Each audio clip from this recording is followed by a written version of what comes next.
Hello, everyone. Welcome to another very special, fully live episode of Hacking with Friends. My name is Cody Kinsey. I am a security researcher at Varonis, and our usual co-host James had something about going to check on Michael, and I haven't heard from him, and no one can get in touch with him. I'm sure he's fine. So instead, we have our very good friend, and also known as, on the internet anyway, Space Chicken, Space Hoon, Stefan. Hello. Thank you for joining us today.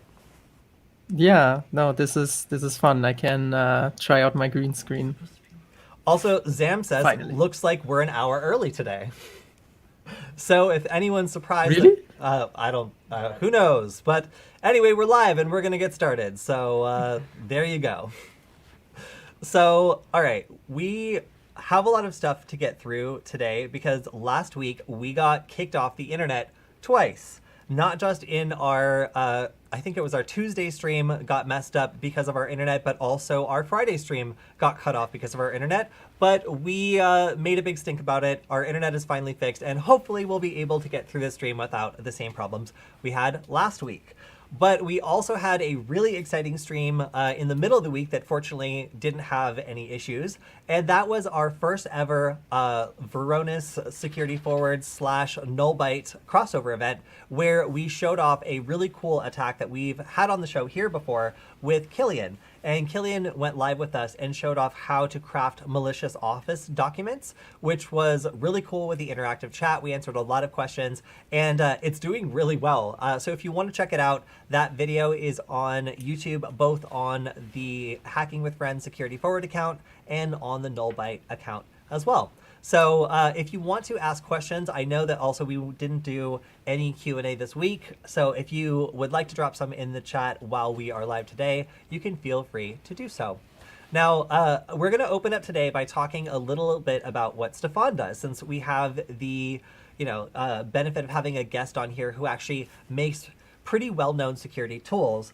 Stefan has been in the process of ramping up his ability to build these really awesome Andromeda deauthors, which is basically the hardware companion to the software that he has been working on for quite some time that allows you to do really interesting Wi-Fi hacking from a super low-cost device. So, Stefan, for anybody who might have considered making their own tool or maybe making and selling a bunch of hardware, can you explain what it's like to actually do this process? Because you've gotten pretty far, and at this point, I understand you have a Terminator working for you that does at least some of the labor of putting these little Wi-Fi hacking tools together.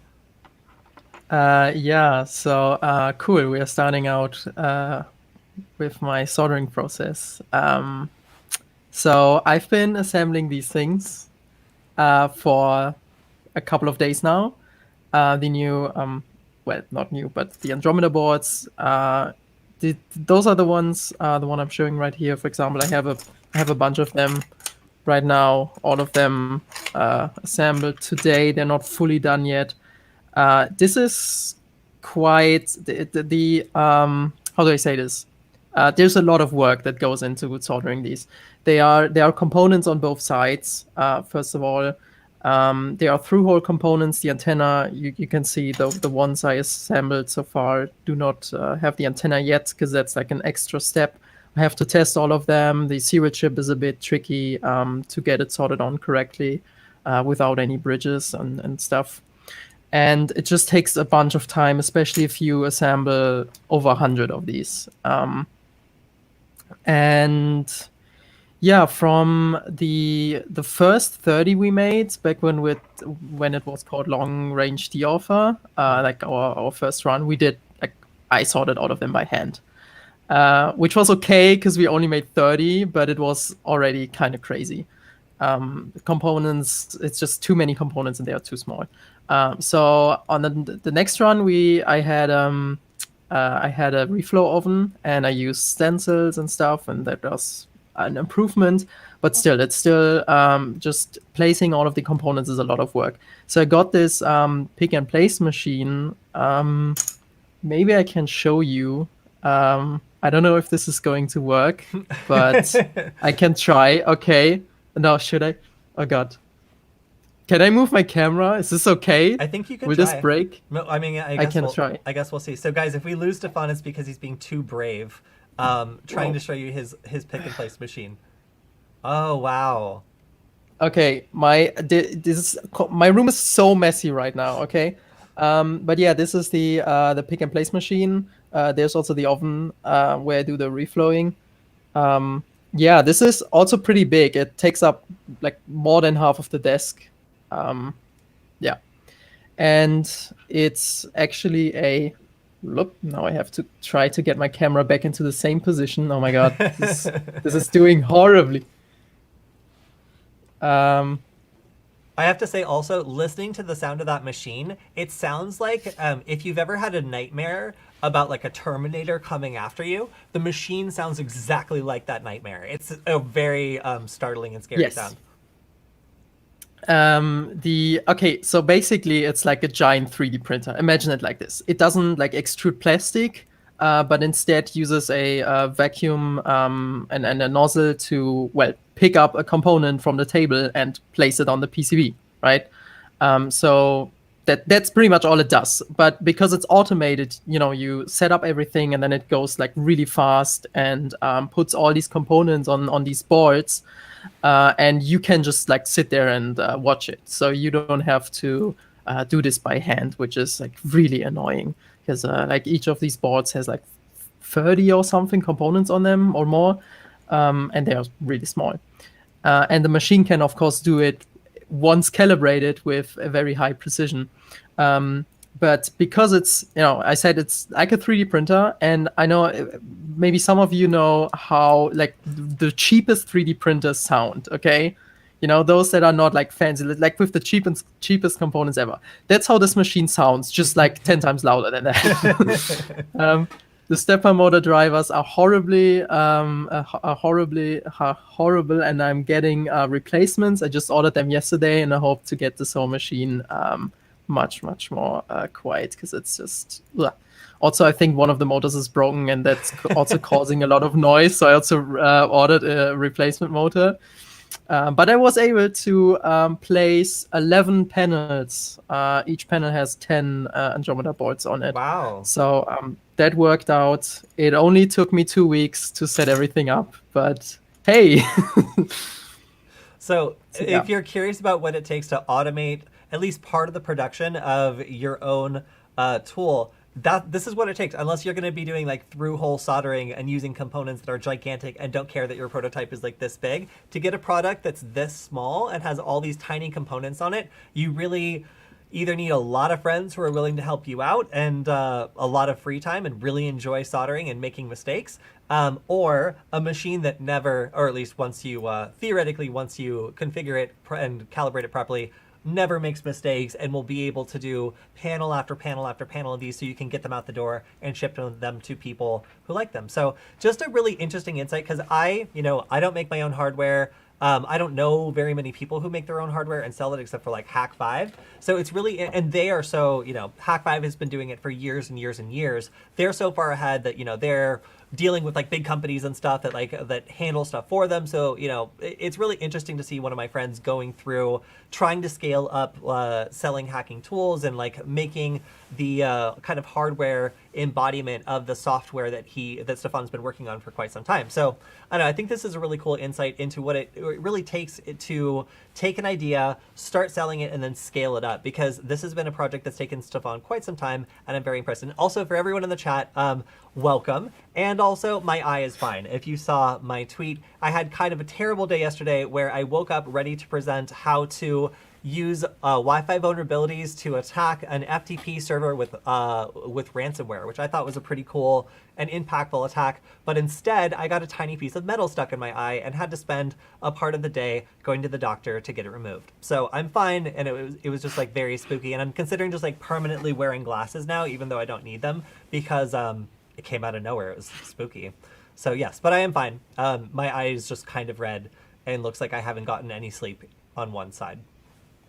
Anyway, so let's go ahead and jump over to my screen. And I want to show off, just if you didn't catch this stream that we did on Wednesday, there's 2 different places you can do it. You can see it right here, watch hackers craft malicious office macros, or you can also see it on Nullbyte, where in like a day or so, it's gotten 14,000 views. So, and 46 comments. So this, again, was probably my favorite stream we possibly ever have done. It was a lot of fun and super cool. And guess what? I think we're going to be doing another one coming up really soon. So stay tuned. We'll let you guys know if we're going to be doing another crossover with Nullbyte. But yeah, very, very cool. We had lots of fun. So check it out if you haven't already seen it. And if you are here from Nullbyte because you saw this crossover, welcome to the stream. So one thing that I have to touch on, because we're talking about security news, is Microsoft's emergency patch for the previously unknown vulnerabilities in Exchange Server. Now, this is a big deal. I saw this from a tweet from someone who like generally is pretty serious about what they share when it comes to cybersecurity vulnerabilities. Wait, do I still have him here? Chris Krebs. So yes, if Chris Krebs is talking about a vulnerability like this as the real deal, then you probably want to go ahead and address this immediately. Now, fortunately, Killian from Varonis insisted on getting this out really quickly so that anybody who's curious about this vulnerability can get a good explanation of what it is, how it might affect them, and what to do about it. So you can check out the threat update number 28 on the Varonis channel. This just came out, what was it, yesterday? Yeah, yesterday. And Killian talks with one of our analysts about like exactly what this is and what it means. So if you also want to take a look at the text version here, you can take a look at the mass exploitation of on-prem Exchange servers. And this Varonis post goes through exactly what's going on and what the vulnerability is, the CVEs that are involved, the attack flow, so you can understand like how this is being used to attack, pretty much like any Exchange server that's vulnerable to it, and how to protect yourself. And there's also some more information on mitigations. If you take a look at the US CERT webpage for this, this is, I believe, alert AA21. That sounds very severe.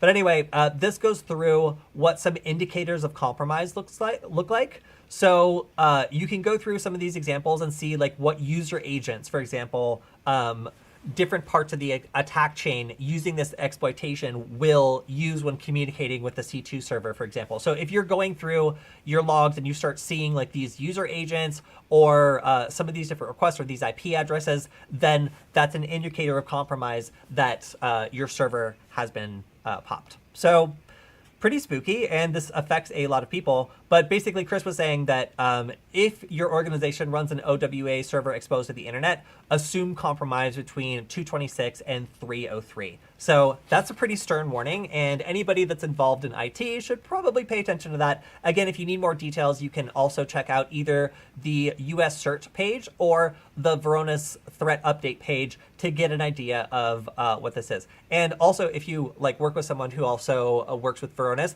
they will actually investigate it for free. I just happen to know that, so that's cool.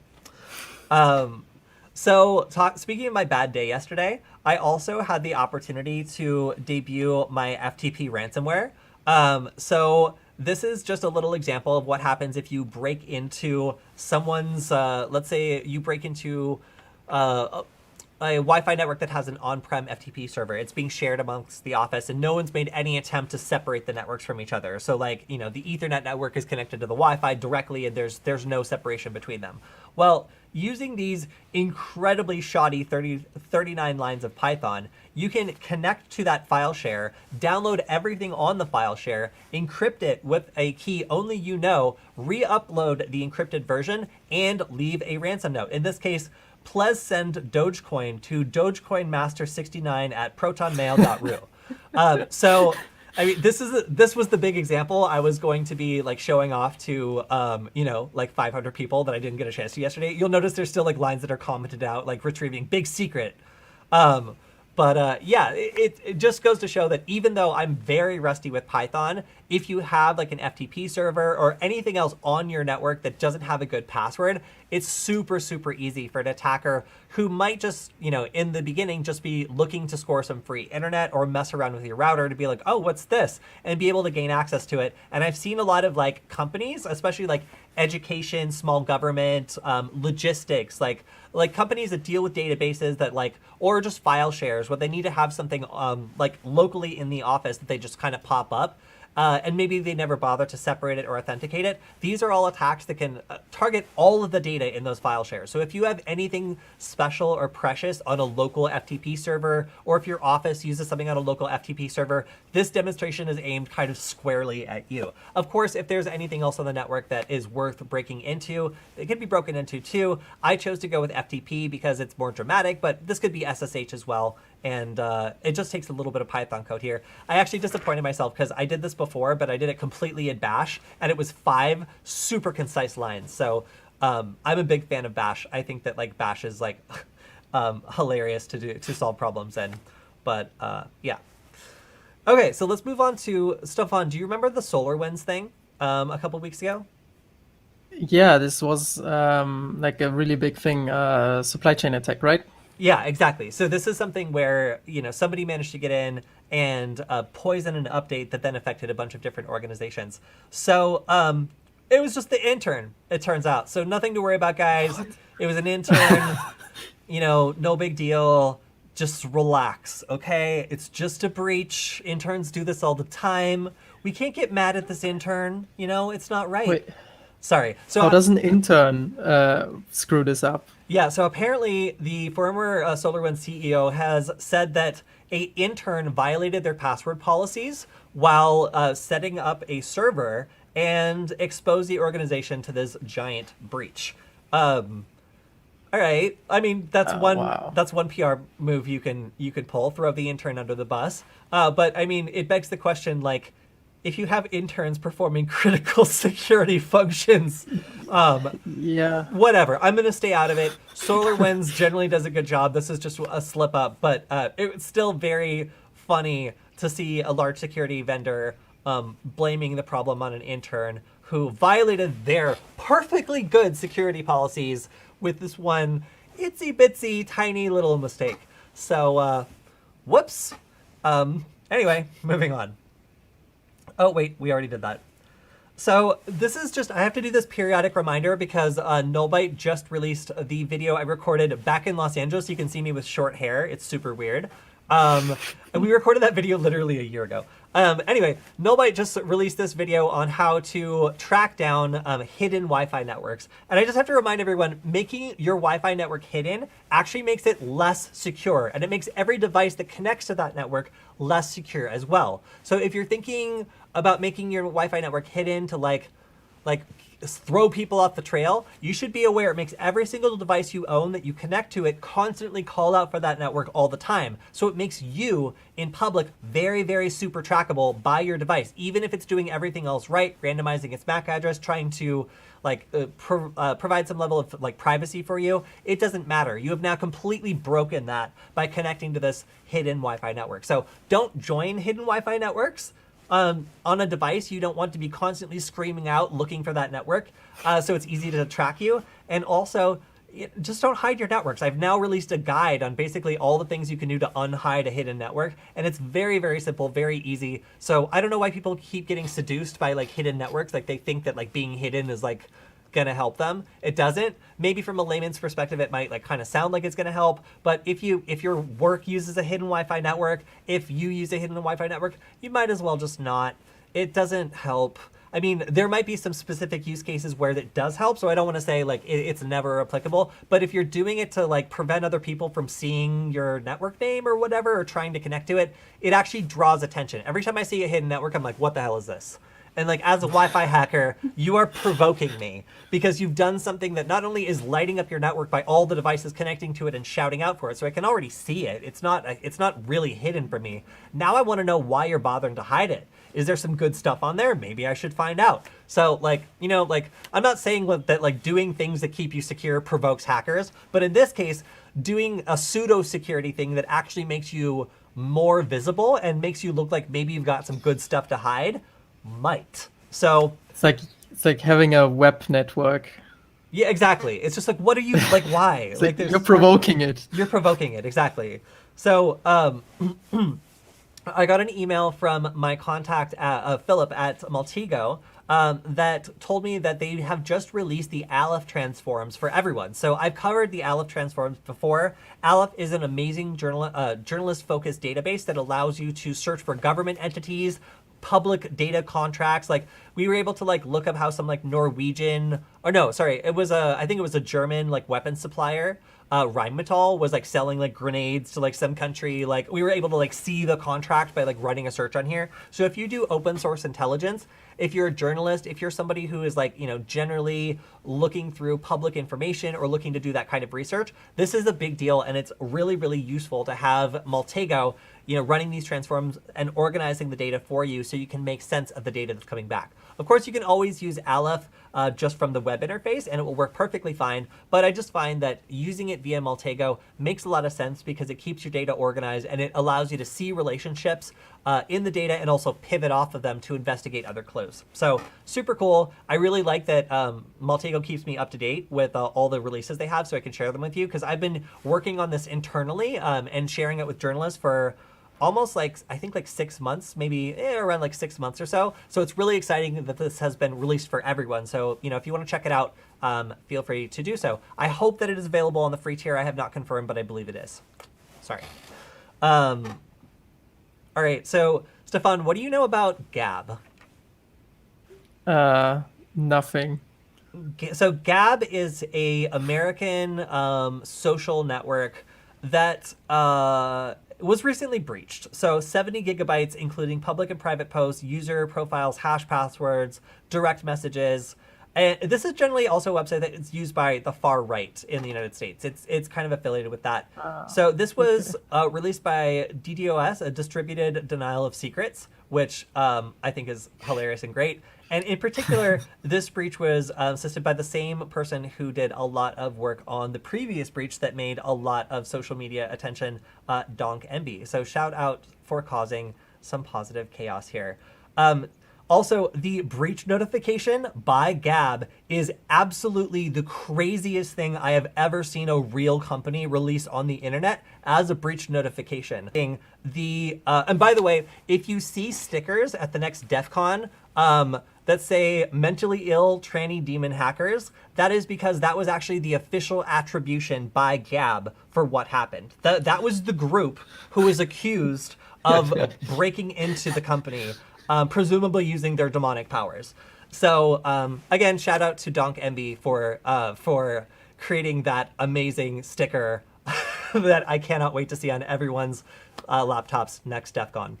All right, so I don't have much to say besides that. The fallout will continue as it continues. I'm doing trainings with journalists where we're talking about how to use data breaches like this to go through and find different pieces of evidence and information. So, I mean, big data isn't just for the cops anymore. It's kind of cool. So say what you will about these breaches, but these websites and these services were left insecure in ways that allowed these things to happen in ways that were very, very, very avoidable. So we'll probably have more to say about this later as the details of the breach are released. And in fact, like I've looked into the details a little bit and it looks like they really left some credentials out in public. But, what are you going to do? It's hard to take security seriously when you don't try. All right, moving on. So this is something that we wanted to cover last time, but our stream got destroyed. So we're going to cover it today.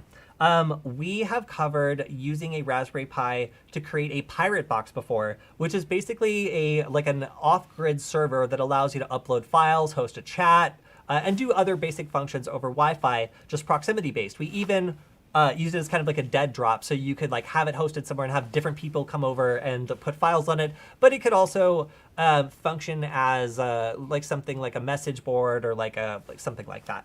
Really, really cool. Very practical for any off-grid application for storing, logging, whatever. And actually, Stefan, you're working on kind of a similar project, aren't you? Yeah. Wait. Let me see if I can find it. Please. This was actually I had to do a project for a class in university, and I thought this is a great overlap in terms of projects I can do, because this is not in focus. Okay, this is a vMOS D1 Mini with a SD card shield, and it's essentially the same. It's a pirate box. Okay, you plug it in, it creates an access point, and you can over a web interface download files from it. Slowly. And you can very slowly, but if I mean, this is an 8266. I think if I upgrade to a 32, then this can be improved significantly. It will still be slow, okay, but not so slow that only text files work, which is the case right now. Like you can upload pictures, it will just like take a minute or two. But still, like as like a dead drop, like placing this like somewhere in the forest, or like hiding it. Wasn't that a plan from you I a while suggested, ago? I suggested if you, so let me just say this. I hate geocaching because I grew up playing like Tomb Raider, and if there's not like literal treasure at the end of my adventure, I am mad.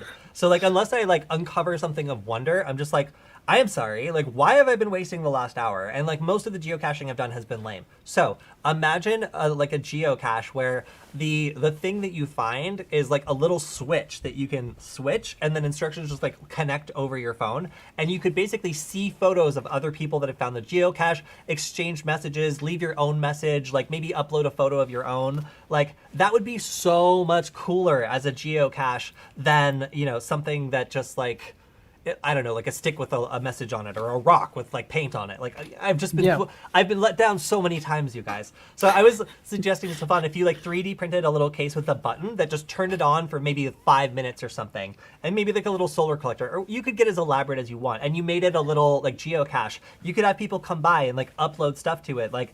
And basically like make a little like memory point where like people could go back and see like a selfie of themselves from like a year ago or something like that. I don't know. It would just be so cool to have a little like a little community message board that where you can upload and download things, that is purely hosted on a tiny little cheap device that could be distributed, you know, wherever. So lots of different applications for it. Stefan, like, are you going to release it? I'm sure we'll cover it when you release it, but are you going to release it on GitHub, or what's your plans for that? Yes, the thing is I've been busy with so much other stuff, and now I'm assembling the Andromeda boards that I didn't really have time to polish this. Like technically this is kind of done, but it's not up to my quality standards yet, and I want to try to port it to the 32 and try out some other things to get it stable, because right now I think you can use this for certain applications, but it's very niche, and yeah, I want to make this like into a proper project and think of a cool name and everything, and that's just not the case yet. Also, since you brought it up, like this is like $10 or something. Like this, you can easily use it for these things. And technically, you don't even need to think of adding a battery or a solar collector or something, because like this has USB. Everyone has USB on their phone. Like you can just power it with your phone. Like even in a whatever natural catastrophe or something, you can use this as like a thing to distribute maybe valuable information, because everything has USB. You can power this really easily. Yeah, and in the future, like, you know, Stefan and I were even talking about, like, how could you expand this and use this as a base to do other projects? Like, if you were able to do something where in the future you add, like, a simple display or something like that, you could even make, like, a community message board or something that's very, very basic and builds on this simple concept of just an access point that you can upload files to and then do something with. So I think it's really cool. For this specific project, if you have a Raspberry Pi available and you want to try out this Onion Share one, like obviously this isn't local, this would be accessible over an Onion address, but it's cool that you can have like a .onion site where you can like share files that is hosted on a Raspberry Pi. You're basically just running Ubuntu server on it. I'll let you check it out if you want. It's on micaflea.com, and you can also check out the tweet here. I retweeted this, so if any of these stories interest you, you can also just follow me on Twitter, because these are all things that I've tweeted. So let's go ahead and talk about this robot. How do you feel about Spot, Stefan? It's kind of scary. Right. So if you haven't seen the Black Mirror episode where like a woman who makes some pretty poor choices is followed by this this like demon robot thing that also seems to be, let's just say that she doesn't like to close doors, and this thing seems to be able to just like, you know, get around that fact. But anyway, this robot in the instructions says that it's capable of destroying your bones if you get anywhere near these super powerful joints. So, like, even unarmed, if you try to get a grip on this thing, it'll probably just crush your hands anyway. I, for one, am not a huge fan of the fact that now the police department is using this, but somebody on Twitter assembled a pretty useful guide on how to take down one of these things in case it's attacking you. So just review. First off, you can take out the battery by just undoing this latch on the bottom if you can get your hand underneath. Second, there was the suggestion to actually use something that Stefan made for this. So Stefan, you can see here that the suggestion is because these robot dogs are actually just controlled by an Android tablet over Wi-Fi, it would be possible to simply interfere with the Wi-Fi connection and render it unable to communicate with whatever human is instructing it to maul you. So, you know, if you were to use something like, oh, I don't know, the Wi-Fi deauthor wristband, or of course the Andromeda deauthor would work as well, then theoretically you could disrupt the link to this horrible robot dog and make it so that it can't continue to attack you. Now, of course, if they just update it with LTE, then we're back in trouble again. And I imagine, you know, it'll be a cat and mouse game, well, a cat and dog, whatever. It's going to be a game. So it's just interesting to see random internet people recommending one of Stefan's tools as a way to combat like mechanized robot warrior dogs of the future. So Stefan, do you feel proud of yourself? Proud is maybe the wrong choice of word. I don't know. It's weird. It's like one of these things where like you don't imagine your work being used for that scenario. Like if someone told me that like 3-4 years ago, I was like, what?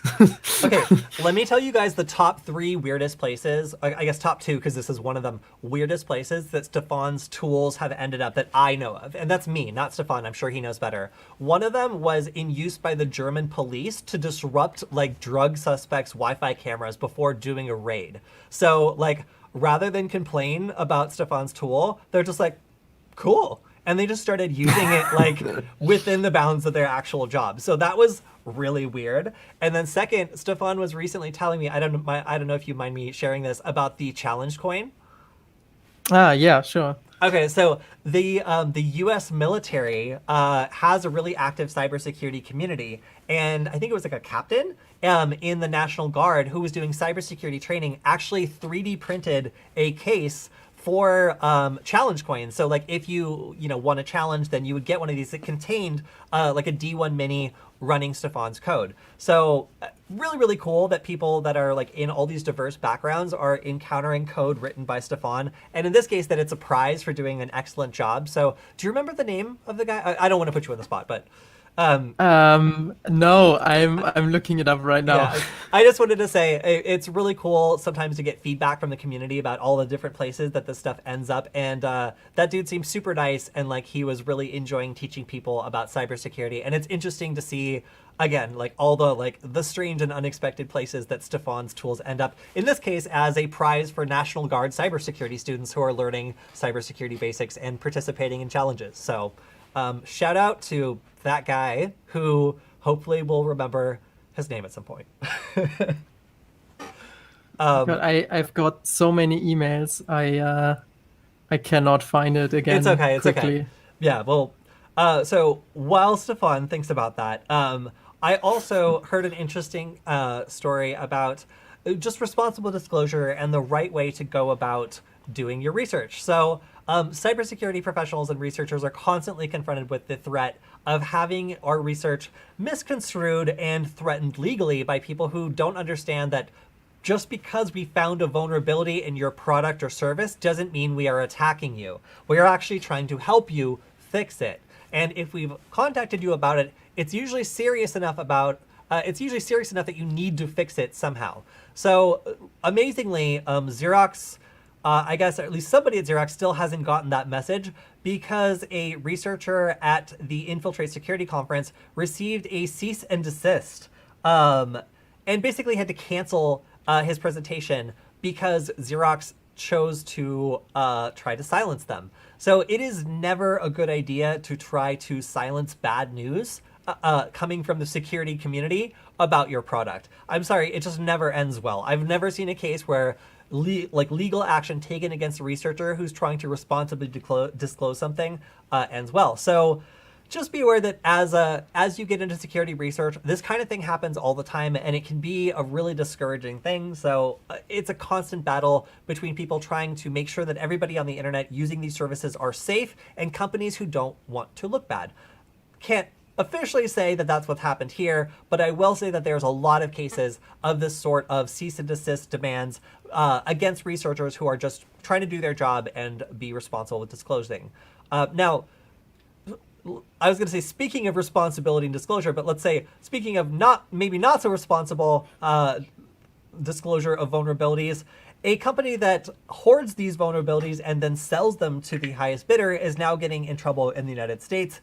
I'm not going to go too far into this one. I'll let you guys research it for yourselves, but it's very interesting to see that, right now I've done multiple presentations about how if you find a vulnerability in a very, very big service, you are kind of incentivized to do one of two things. Either turn it in and maybe make like a couple $1,000s maybe, if you're lucky, to the vendor.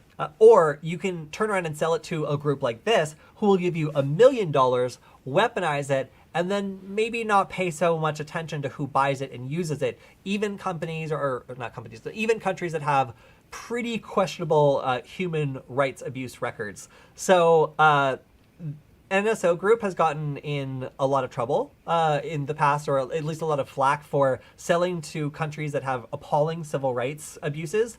And now it looks like the US government is starting to ask them questions about some of their exploits that target WhatsApp. So interesting to see how this turns out legally, because the US government has historically not had very many qualms with doing business with NSO Group when they really need to. So let's talk about tools. So Stefan, do you know of any tools that you would recommend people check out? Because I've got all of 2 this week.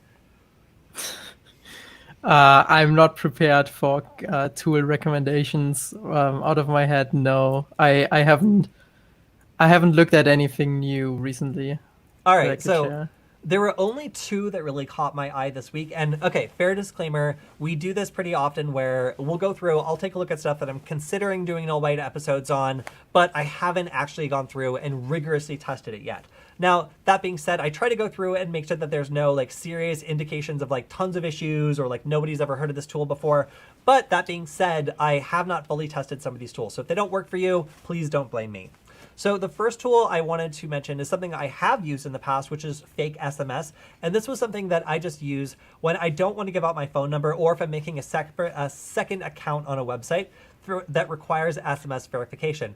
In addition, sometimes I'll get like a smart device or something else that demands that I register with a phone number. And I'm just like, I'm sorry, I don't know you. And I don't want you to know my phone number or associate it with this device. So fake SMS allows you to create a fake temporary number in order to authenticate and keep yourself private when using these sorts of services that require you to confirm your account with a text message or an SMS verification. So our friend Joel actually had a service like this that he was using for a while, but I found that all of them have been kind of blacklisted. So this is a simple way you can do this. I think we use like temp email or something to do basically the same thing from command line, only with an email in a previous one of these streams. So another kind of analogous tool that's just trying to keep your private information a little bit more secure when you have to register using SMS, but you absolutely don't want to give out your real phone number. So another tool that I saw that looks really interesting is from OWASP, and that's also why I chose to include it, because OWASP is a reputable organization and I trust the stuff that they release to work. So this tool is ASST. It's Automated Software Security Toolkit, a novel open source web security scanner. So, I mean, kind of self-explanatory, but if you want to get into the technical details, it is a open source source code scanning tool. It is a CLI, command line interface application, developed with JavaScript. So OWASP releases a lot of really great tools. I like to check them out anytime they do, but my specialty isn't really in web application penetration testing. I still really want to have like David on here sometime to talk about like bug bounties and like how you can get into that sort of stuff, because like I still don't do a lot of like security testing around web application stuff. But if you do, then this is probably something that you would want to check out if you're looking at web applications or web services. So again, it seems pretty simple and easy to install, but I have not done it yet because this is not my area of specialty. So that is most of what we have. I'm also going to switch back over to our chats so I can see if there's any questions. And because, again, we didn't really answer any questions previously, we're going to host a little bit of a Q&A because, hey, we've actually got some time. So if you've got a question and you want to drop it in the chat, we can go ahead and answer those. And I've also taken a couple questions that I got from the YouTube channel that I can answer as well. So while you guys are dropping chats in, or questions in the chat, let's go back to my screen for just a second. And I want to show you a couple, let's see if I can enlarge this. I was just going through the comments and I noticed Pepe went through and commented 3 separate times. I use Fedora because it works out of the box. So as you can see, we've stepped into a war zone, you guys. When we started covering these operating systems, we had some guy get super mad at me and leave like a very disparaging comment saying that me and James didn't deserve to be called security researchers because we were making very serious errors in the first several minutes of the video while declining to mention what specific errors we were making.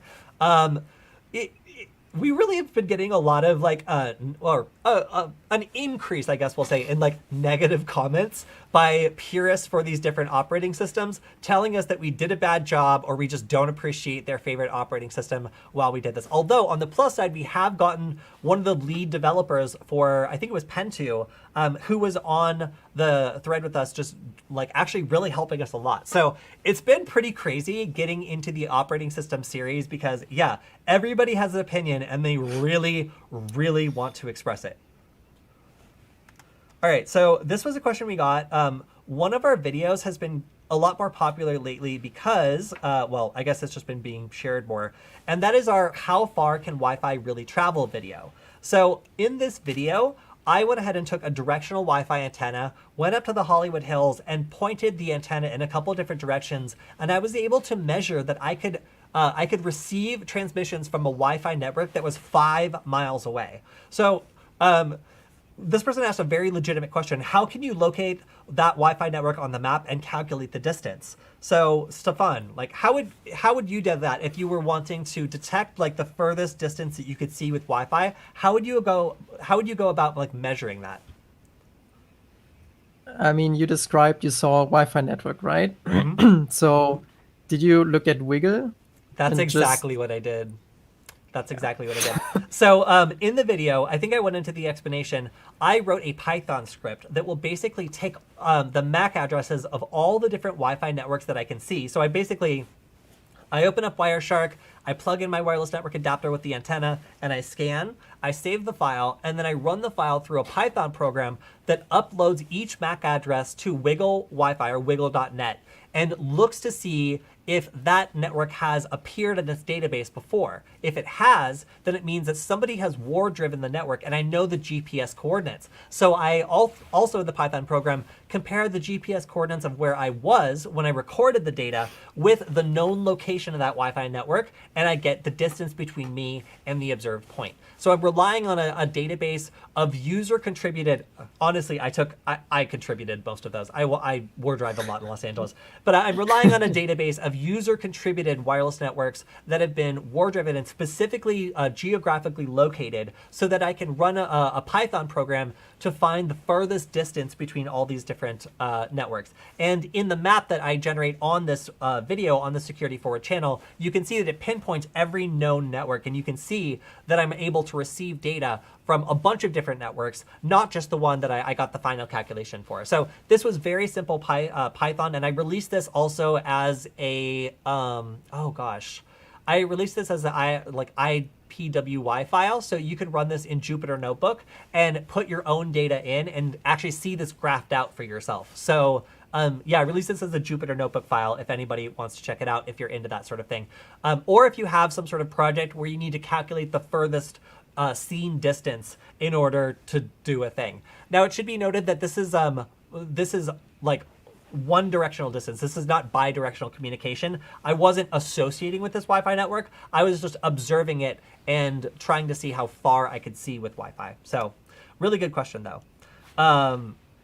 And Victor's like, that could have been my network. Yeah, so when we were in the Hollywood Hills, I was actually able to see all the way to Burbank, if you know Los Angeles, and then also all the way to just before downtown Los Angeles in like the Westlake area. So pretty crazy that you can see that far. For my upcoming presentation, I went on Google Maps and I took a screenshot from the location I could see, like almost down in downtown LA, back at the Hollywood Hills, and just like circled where I was. And it's like super tiny because it's 5 miles away. So yeah, that was really, really cool. And then let's see. I also have one question, which I'll enlarge here. All right, so back to my screen for this, which was, how is this even legal / allowed on YouTube? And this was actually directed at you, Stefan. This was on our Wi-Fi duck video. How are you getting away with making these Wi-Fi ducks? How is this even legal, Stefan? Care to explain? Defend yourself.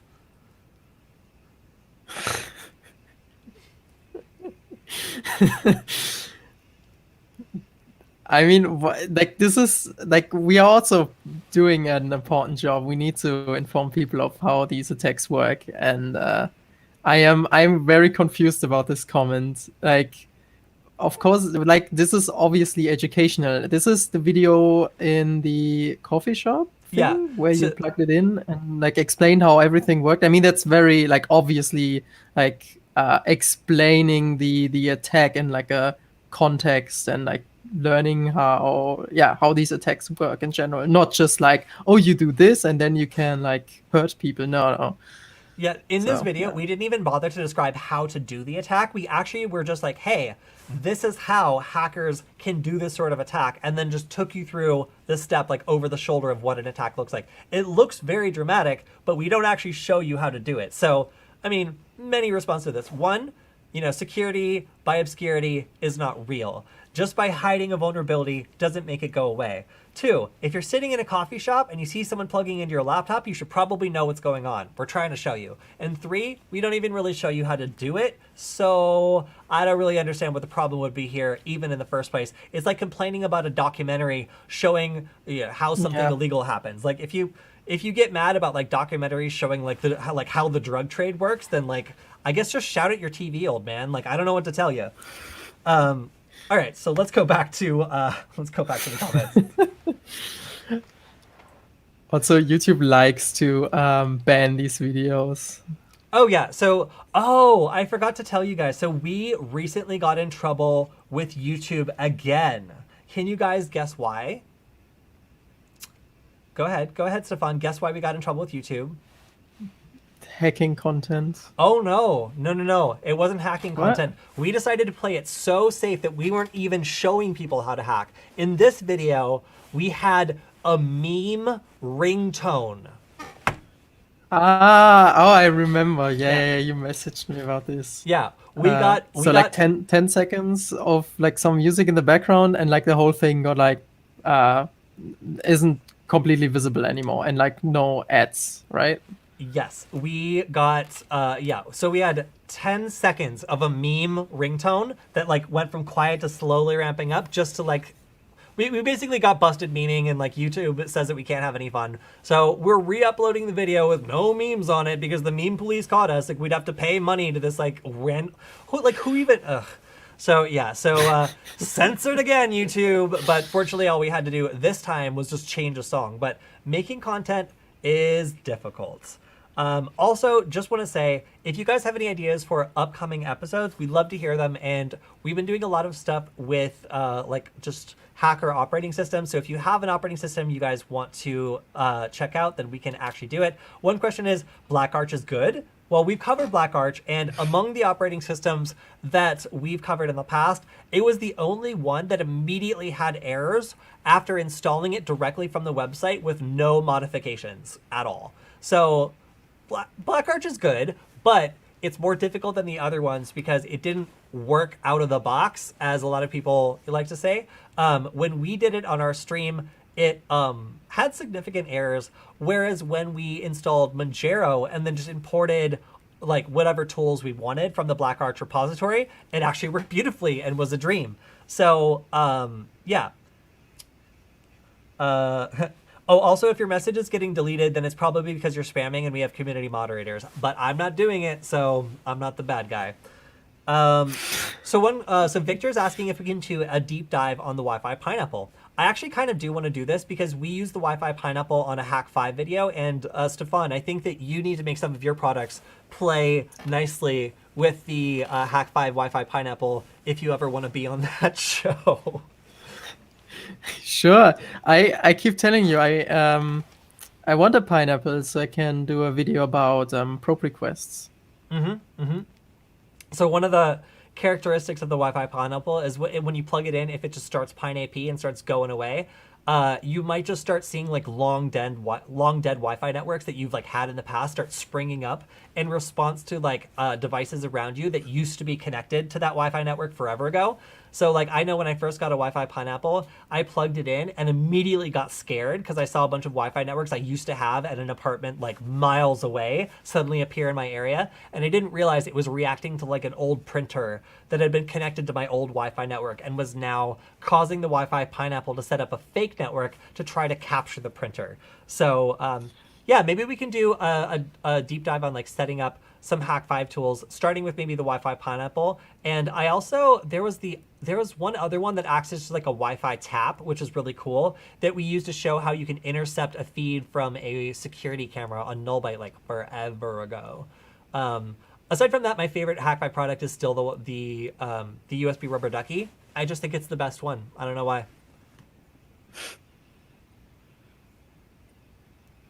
Oh, also earlier, somebody was asking for a suggestion for an app to monitor network connections on Windows and Ubuntu, like Objective-C's apps on macOS. Sucks that somebody already talked about Objective-C's apps on macOS because that's all I have to talk about on this. Do you know if there's any tools that you would recommend, Stefan, like to help out on Windows or Ubuntu for process monitoring or network monitoring? No, no. I know the Mac tools as well by now, but no idea on the other platforms. One person is also asking, should I install Kali Linux or BlackArch? Suggest me. I would say install Kali Linux or Manjaro and then install the BlackArch repo. That is as easy as installing BlackArch. So that would be my suggestion. Why is the interaction weak on the channel? Oh, it's because we don't have 400 to 5. Actually, I think we had a peak of 700 people on the Nullbyte stream. It's just a function of having 700,000 subscribers on that channel. So there is also that. And Unknown also says that the Wi-Fi duck is better than the USB rubber ducky because it's open source. And that's a very sweet way of putting that, because I believe that open source things are important and wonderful as well, and so does Stefan. Yep. So we have a question. Let me read this through because I've been tricked before. A question regarding Deauthor v3 on the Node MCU. Stefan, that looks like it's for you. While running the deauth command, it always throws exception 29. How do you feel about that, Stefan? I don't know. There's no context here. I don't know what exception 29 is out of my head. Hey, okay, it looks like we have a missionary preaching on our stream now. That's how you know when you really make it, when random people wander into your stream to promote their agenda. That's great. Are there any? Oh, I see it. Yeah, so for the person who's running into the error on the v3 node MCU, that's interesting. We usually use the D1 Mini for a lot of this, but Stefan does have a node MCU to test on. So maybe throw that one on the GitHub issues if it's persistent. Yeah. Yep. Yeah, so Stefan loves GitHub issues. They're his favorite. So please make sure to open a GitHub issue on the v3 and on the v3 Deauthor GitHub, and I'm sure Stefan will get right on that. Oh boy. So another question is... I mean... Oh, sorry, go on. Sorry. I mean, I can just give some general advice, and that is make sure you follow the instructions on the wiki. My wiki, the wiki on GitHub, that's for this project, not like other people's websites, because they are often like their instructions all over the internet, but they are often outdated or incomplete. So make sure you follow those. Make sure to follow them exactly and step by step, not try to like cut corners or something because you think you've done it right. No, like follow it exactly. If something fails, then you can ask for help, but then ask or tell us where you got stuck and what you already tried. And if you have some kind of error output, share that. Just share among as much context and information about it as possible. And you can also look at the issue section if there's already like a similar issue, because a lot of these things are common. Like if you did a common mistake, there are probably a bunch of issues already open or closed by now. But you can just like use the search function to find old issues where maybe the solution already lies. Yeah. Oh, there's some other really good questions that are also for you. I'll also note that it looks like that user was now banned. As is common knowledge, we only accept missionaries from the Church of the Flying Spaghetti Monster on the stream, so please keep your unrelated comments to yourselves. So the question was, are there any development boards that work on 5 gigahertz? And then there was an unknowingly related question about why does the deauthor not work on my Wi-Fi network? Is it because my channel's automatically switching as I tried using a hotspot that had one channel? And this can be either related to switching over to a 5 gigahertz network, as lots of new hotspots will do, or it can be related to, yes, like a hotspot switching over to a different channel while you're attacking a channel that it's no longer on. But Stefan, I'll let you answer the question about any development boards that allow you to access the 5 gigahertz spectrum that might, allow this sort of attack to work on a 5 gigahertz Wi-Fi network. So there are boards now, but none that I'm aware of that has like good community support like the chips from Espressif have. And Espressif has not released a 5 gigahertz version yet. I know they're working on one. This is not a big secret, but they haven't released it yet. They haven't released any info about it yet. All I know is from like tweets from years ago that they confirmed working on one. And because these other chips, I think there was one from Texas Instruments. There's one from Texas Instruments. This one doesn't have much memory, if I remember correctly, and like only works with their like software development kits, which is not compatible to Arduino or anything similar. So it doesn't really fit into the ecosystem we are using, and that also means we can't really use libraries and all that stuff. There's just so much attached to the ESP platform that just using a different chip is not that easy. If there would be one from a different company that is fully Arduino compatible and has like a community that is alive and working, then that is something we can talk about. Then it would probably be fairly easy to port things over. I mean, fairly easy. It would still take a lot of work, but it would be possible. The chips that I'm aware of, hard to source, expensive, and don't really have community support. So not really a great fit for the projects I'm doing. So yeah, waiting on that ESP chip with 5 gigahertz. Yeah, and to answer also the user's question about why it might not work, either if your Wi-Fi network, if your Wi-Fi router supports channel hopping to get around to like evade deauthing, then that's one thing that can make it more difficult to effectively deauth. And then also, if it automatically creates a 5 gigahertz network with the exact same name, often your phone will only show you, or your device will only see one Wi-Fi network. It's just combined into one, and it will just switch seamlessly between two and not even like alert you. I found this to be very confusing because like I set up, like for example, on our Starlink network, I set up one network, and then it created two networks that were hidden as one network. One of them was 5 gigahertz, and I thought that the deauthor didn't work, but in fact, my devices were switching over automatically, and I just didn't notice. So modern routers can do a lot of like sneaky behind-the-scenes stuff to fix a connection that can end up like messing up a Wi-Fi attack. Although I believe that hunting a device from channel to channel wouldn't be too difficult to implement. Is that something you've already done or might consider doing, Stefan? Like Airgeddon, The for theory, example, has Wi-Fi pursuit mode, where if it doesn't see it for a certain amount of time, it does a scan to see if it's existing on any other channel. I think it's something for the V3 maybe, Yeah. because people have been requesting this for a long time. But on the old version, we have the web interface and everything running. We can't just simply switch channels and scan and pursue a network that easily. It would create a bunch of problems with the web interface and all, basically the UI, right? On the V3, that could be possible. Technically it's possible. It's a bit,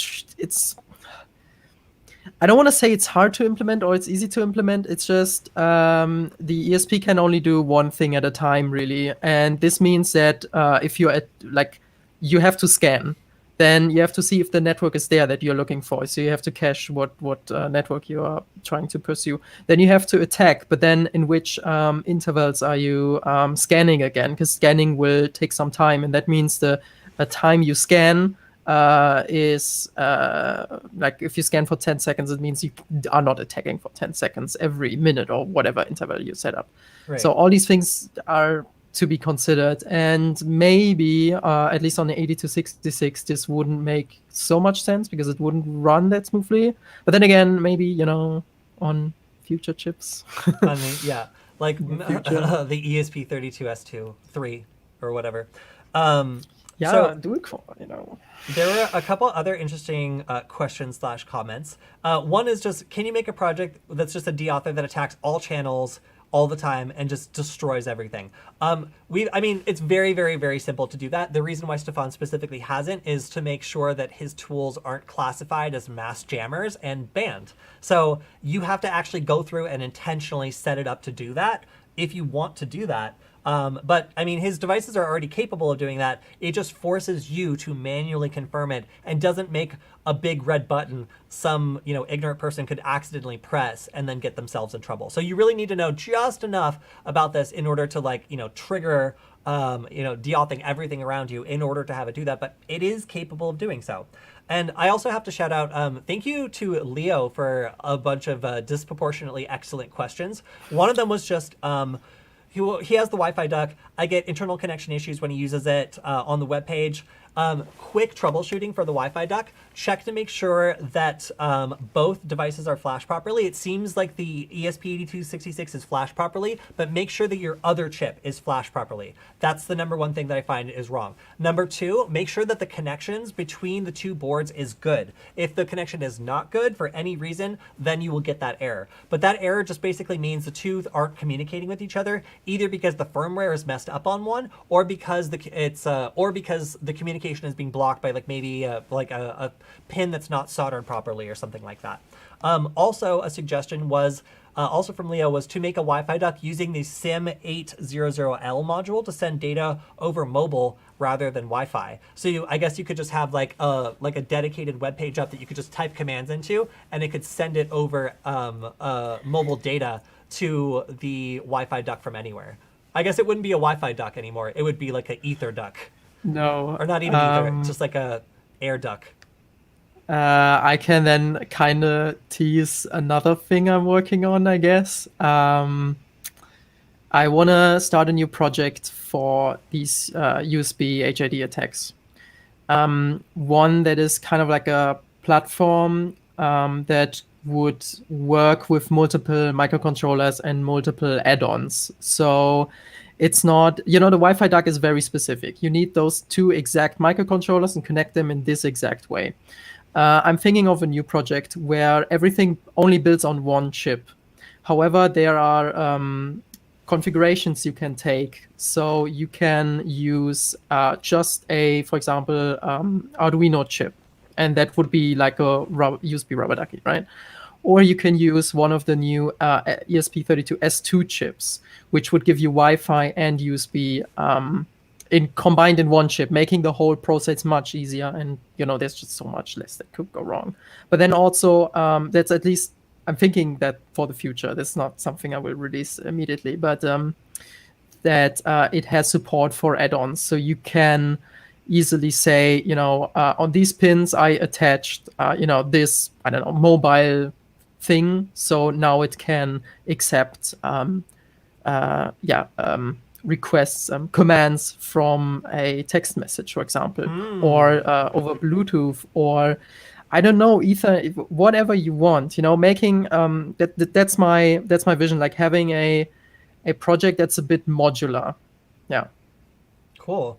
Well, we again really appreciate suggestions from people who use the tools. Obviously, Leo has like at least 2 of your tools, and it's great to hear some feedback from people that are actually using them in the wild. We're sorry that the Wi-Fi duck isn't working so good, but it's great to hear like what's happening with them. And also, like, Stefan deliberately went through and made sure that these components are cheap, easy to find, easy to replace. Then if you want to make one of these yourself, they're really cheap to do. You can also go ahead and make like a Frankenstein one, which I do all the time, either on perf board or on a breadboard, and just wire them up and make sure everything works before soldering them together. And Stefan also made the PCB for soldering these together really, really easy to make your own if you want to. Although you can also buy, I think you can buy them on hackerinterchange.com, which you can also find at hack.gay, which is funny. I keep forgetting we sell those until people order them. But yeah, if you want to make your own, you can just grab the components and solder them together on the PCBs. I was like, oh yeah, I have one here. This is like a really old version, and it's not in focus, but Ooh, it's so small. It's so small and it's very sketchy. So there's hot glue in between here, and yeah, I had another version of this.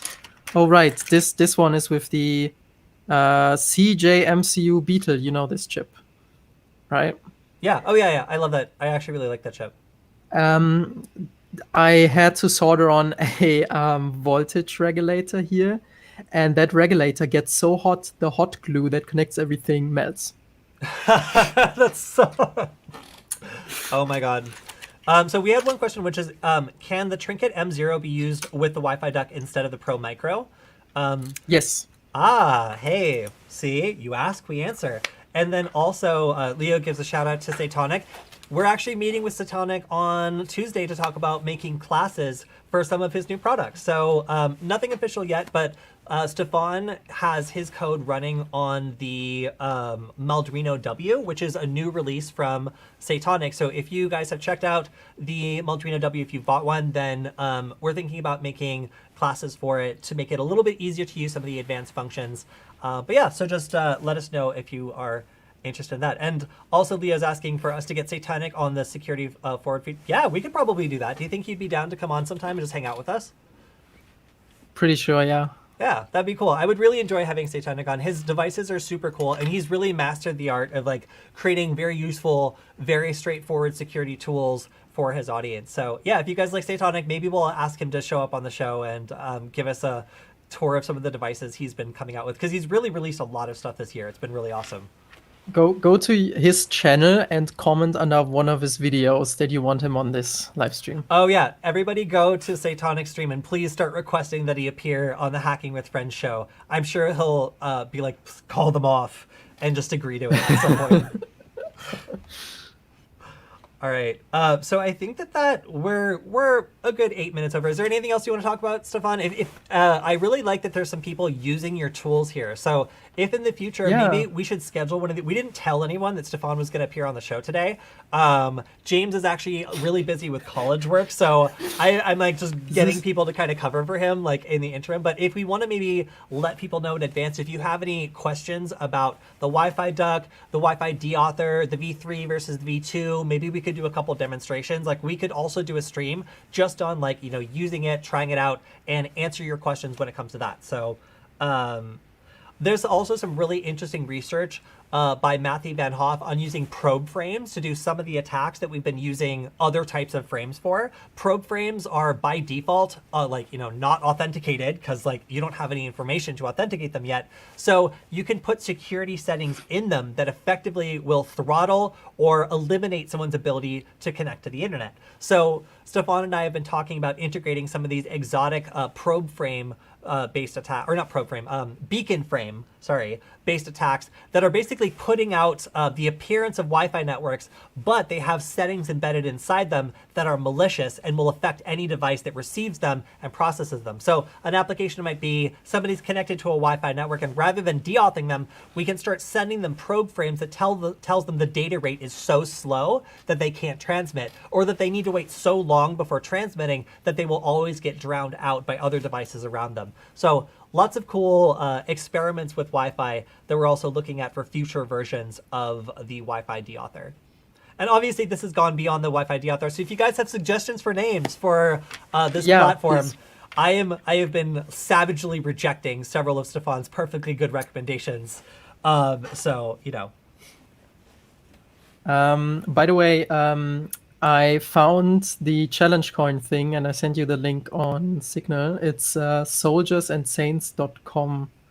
Yes, which weirdly has copy and paste disabled, but other than that is a cool site. So yeah, shout out to the guy who's making challenge coins to reward young cybersecurity soldiers. It's pretty cool. And yeah. Also, Killer Geese is asking when the new Andromeda stock is going to be out. We were just discussing this. In the United States, we are going to be refreshed with new Andromedas coming very soon, hopefully, maybe in the next month or so, but we still have some stock in the US. And then in Germany, do you have any stock left? No, we are sold out since mid-January, I believe. And yeah, sorry, but you can sign up for an email notification on spacehoon.store. And as I was just showing, I am... Oh, fuck. I am working on new ones. Okay, guys. Give me a couple of days. I hope to have them back in stock early next week. Cool. So you can currently order them from the US store. If you're in the United States, you can find that on hack.gay or hackerinterchange.com. And you can order them in the EU coming up, well, hopefully, but you can sign up for a notification right now on spacehoon.store. Last questions. One was... with the Digispark AT Tiny, when I connect that to someone else's PC, it doesn't work. Seems like a driver issue. Actually, I find that it's a pin spacing issue. So on the AT Tiny, if you're using the Digispark, there's some computers where the pins or the contacts for the USB are spaced differently. So I find that a lot of different times, it's not actually a driver issue. It's the way that it interacts with the USB. So a USB extender cable can work. Like there's USB hubs can work. Like I've just found some really like wonky issues around the way that Digispark plugs into USB sometimes. Although it can be a driver issue as well. And then another question is, how do I learn programming like Python from the beginning and in the correct way? What's the best way and language to start? I decided to go back to community college for learning Python. They would not let me. They forced me to learn C++ first. I did learn a lot about computer science that I did not intend or want to learn about initially, but I'm glad I know. So, I mean, you know, if you just want to take some community college classes that are cheap, hopefully, you know, look on Rate My Professor and try to find a teacher that's good with explaining these concepts. My first professor used a lot of sports analogies, which did not make sense to me. And I actually had to learn by networking with the students around me, but learning with other people really helped. And I found that that was a good way to get started. So as the pandemic winds down, hopefully you can take advantage of maybe some community like learning in your local area, because I found that that was really helpful for being around other people who are learning the same thing. Also, Zam likes the name Galactic. Yeah, I actually thought about this, but I feel like something is missing. Should I just call it Galactic? Like, The Galactic. I don't know. The Galactic Disruptor. But I like the thinking. Like, this is exactly what I thought about, like giving it some kind of name that fits into the existing branding with the Andromeda board, because I don't want to rename the hardware. I think the Andromeda board is the Andromeda board, and that's fine. Just looking for a better name describing the software project behind it. Yeah, so maybe we should do, okay, how's this for an idea? We should do a stream coming up that's on just all things that you've done. Like we can touch on the Wi-Fi duck, the Andromeda, but we should give away a prize to the best suggestion, like at the end of the stream. So we can give away either like either like an Andromeda board or like at the very least some holographic Spacetoon stickers, so you guys can have your very own space chicken on your laptop. So if you like that idea, we'll have Stefan back on, maybe show off some of these really cool open source hacking tools that he's made, show you guys quickly like how they work, do like a little speed run through them, and yeah, maybe give away a prize to somebody who has the best suggestion for an upcoming hacking tool, or how we can upgrade or otherwise make one of these hacking tools more useful or awesome. Or secretly, we just need a really good name for these upcoming projects. So we might give away something for that as well. Cool. All right. I think that sounds like we have a plan. Yeah. I would like to do that. And I think that it would benefit everybody involved. We would get a good name. You guys get some free stuff, and we get a good stream as well. I still really... Not sure about the good name, but we'll get very funny names for sure, and we will have a lot of fun. Agreed. And also, Sarah says that while choosing a programming language, it helps to first decide what tasks you want to do with the language. That is absolutely exactly the case. Don't just pick a programming language at random. Python is great for security, proof of concepts, and very rough things thrown together. If you're going to be a web designer, maybe don't pick Python. You know, like if you're going to be working on microcontrollers, maybe don't pick Python. Like maybe you should pick C++ or like another language or Rust, as I'm sure James would love to talk about. So there's lots of different languages that really are specifically good for certain applications, and you should kind of know what you want to do before you pick a language. Because there's lots of different things. Why am I wearing a jacket inside? I live on the border of Canada. I think it's hot when it's above like 30 degrees Fahrenheit. So the reason I'm wearing a jacket is today it's below freezing in centigrade for you Europeans, because I know you are bricks.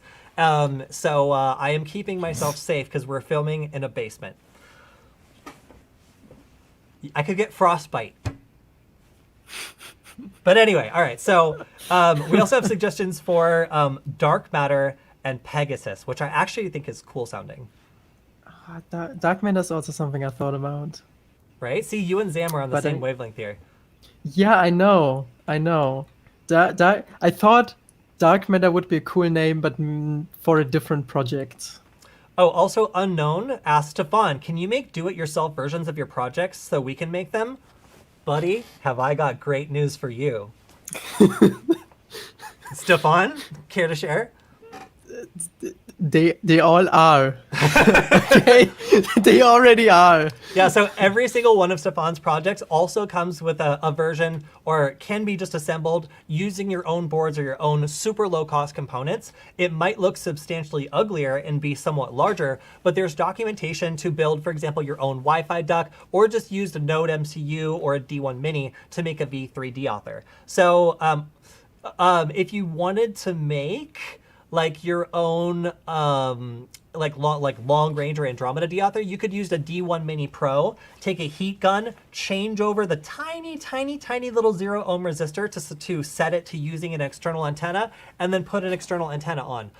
But you could fry your board, burn yourself, lose the 0 ohm resistor when it blows off the board like mine did, or mess it up. So a lot of the reason why we also make these projects that you can buy fully assembled is just because some people get tired of the struggle and just want to use the tool, and that's why we provide both. So fortunately, all of Stefan's projects can be made from your own components that you can buy from AliExpress for dirt cheap and do yourself. So we don't want to exclude anyone. We ourselves, don't have a lot of money when we're getting into this stuff, so we want to make sure that these are all using the cheapest possible stuff that you can use while still getting a big effect. So hooray!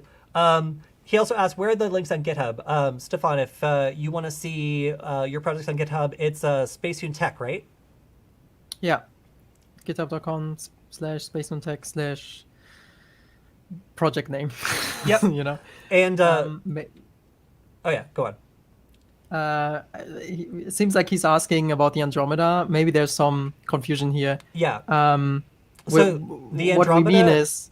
Oh, it's just because So the Andromeda is just the V3 deauthor put in a platform that allows you to swap out antennas. So if you want to do that, you can get a D1 Mini Pro, which allows you to do the same thing, but you're going to have to solder a very, very tiny part in order to switch from the internal antenna to the external antenna. And nobody likes to do that. If you want to do that, it's your adventure and you can go on it. And you can build your own Andromeda deauthor from a very low cost component. Just, don't burn yourself and don't lose that tiny, tiny, tiny little grain of sand size component. yeah, it is like less than $5 on AliExpress, and Yep. you just flash it, and then you basically have the same thing. Well, yeah, except if you want to use the external antenna, then you need to resolder a tiny resistor. But yeah, that's basically the DIY version. Yeah. Cool. Cool. All right. That's our time, everyone.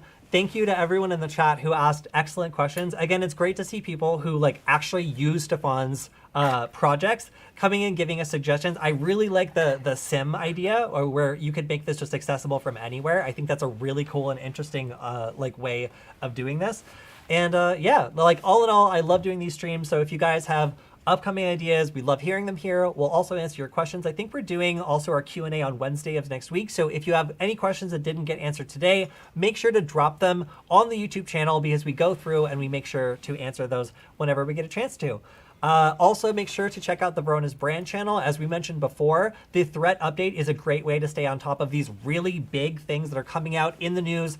They explain exactly what's going on, how you might be impacted, and what to do. So Killian hosts the threat update. You probably saw him on the crossover event we did on Nullbyte. He's super cool, and you can see some more information about these big attacks there.